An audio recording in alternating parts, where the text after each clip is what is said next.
Well, coronavirus is the big major concern right now. 1 year ago today, high water left much of our area reeling. Many along the Missouri, Platte, and Elkhorn rivers lost their homes, roads were ruined, and some towns were cut off. Earlier this month, 3 News Now morning anchor Maya Sines caught up with Governor Ricketts to get his view of those floods 1 year later. Governor, what do you think was the biggest either problem or biggest lesson that you learned from the floods last year? The biggest lesson, boy.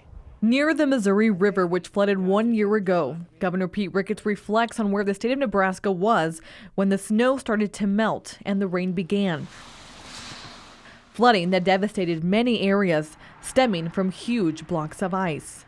It was just something I never thought I would see in Nebraska, is just these huge blocks of ice covering the landscape. It really was stunning. And, of course, some of them were just through the sides of buildings and or had wiped the buildings out completely. It was really just a stunning demonstration of Mother Nature's power.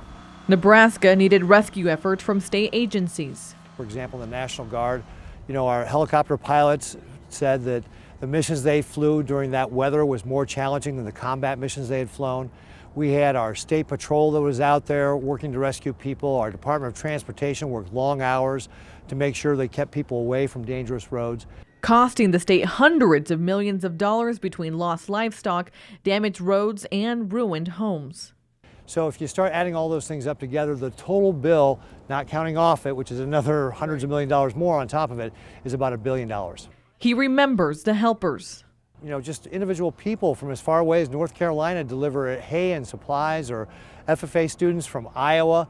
I mean, really the outpouring of support from the country, really, again, it was just humbling. And although many parts have been able to rebuild. Yeah, so at one point we had about a third of our 10,000 miles of highways, state highways, were closed during that storm. 3,300 miles. All those are back open again. We had a couple hundred miles that were damaged, had to be fixed. All those are back open again. We had 27 bridges that were closed. All those are open. Some still haven't been able to rebuild, and counties are still waiting for money to help alleviate major costs. But Ricketts remains hopeful. There's a great spirit here in Nebraska, and we saw that last year. I truly believe it will go down in history as our finest hour, the way Nebraskans stepped up.